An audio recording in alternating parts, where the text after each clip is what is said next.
аускультацию птицу осуществляем с грудной полости, начиная с передней части груди, нижней части груди, справа и слева.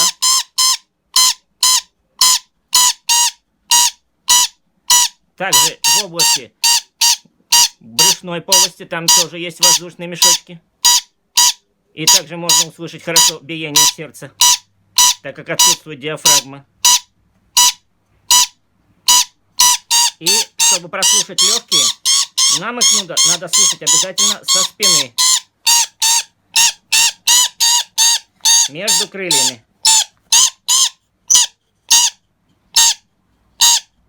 Их очень хорошо там слышно. Сейчас, Филя, сейчас.